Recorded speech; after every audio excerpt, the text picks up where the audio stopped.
En el módulo 5 vamos a trabajar entendiendo cómo es posible elaborar proyectos con los niños y con las niñas.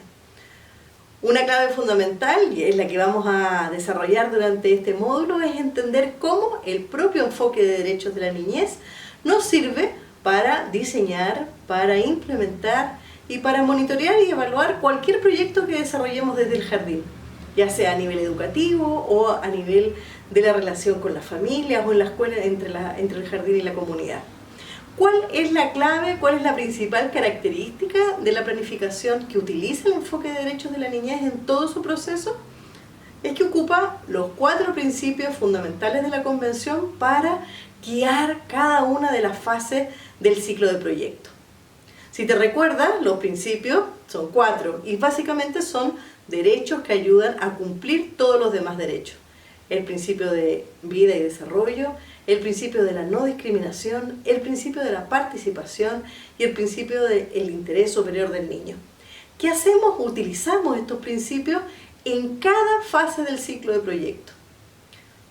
En general, los proyectos son propuestas para transformar una realidad que puede ser dolorosa, injusta, dañina, peligrosa, ¿cierto? En una situación que mejora y garantiza los derechos de los niños.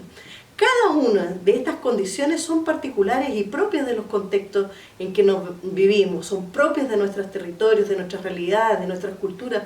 Por lo tanto, necesitamos que nuestro ciclo de proyectos responda muy bien a la realidad. En general, todos los proyectos ocupan un ciclo, vale decir, un proceso de planificación que parte con el diagnóstico, que sigue con el diseño, que utiliza luego, a partir de los diseños, pone en práctica las acciones y estrategias para luego evaluar y valorar cuáles son los impactos, los efectos que se logra a través de esa acción.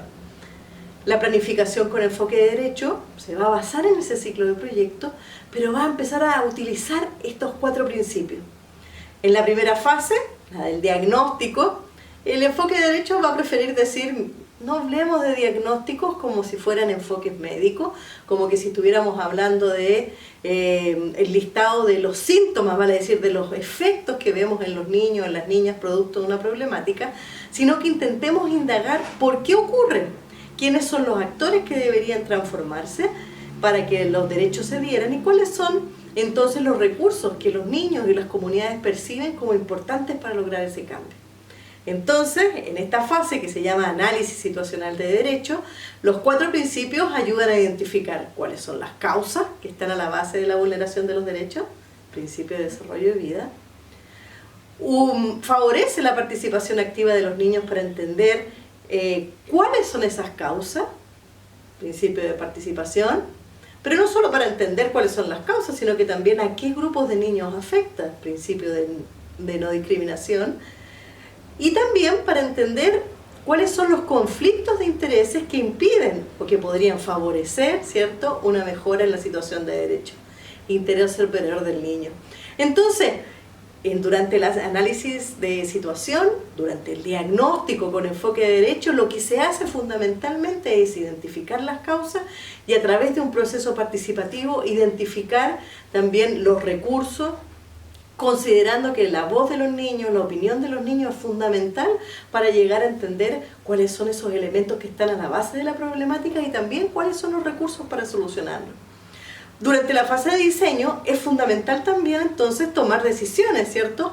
¿Qué cambios son posibles alcanzar? ¿Cuáles de esos cambios son más relevantes? ¿Cuáles son aquellos que son más sentidos también por los niños y por las niñas? ¿Y cuáles son entonces las decisiones que podemos tomar para alcanzar esos cambios que queremos ver en nuestra realidad? De nuevo, la participación es un elemento clave para definir qué queremos cambiar y para diseñar esa estrategia. ¿Qué vamos a hacer? ¿Quiénes? Para que esa situación se transforme.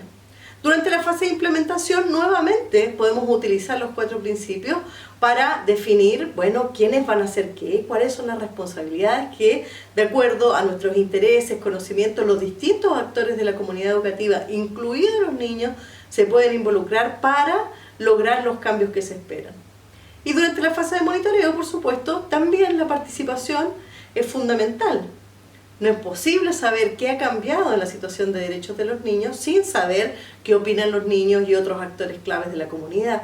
Por lo tanto, monitorear y evaluar junto con los niños es fundamental para entender cuáles son los efectos de esa acción transformadora que hemos impulsado con nuestros proyectos. En este módulo vamos a verlo muy en profundidad, ¿cierto? Cómo estos elementos y cómo también qué herramientas, qué técnicas nos son útiles para favorecer la participación de los niños pequeños durante todas las fases del ciclo de proyecto.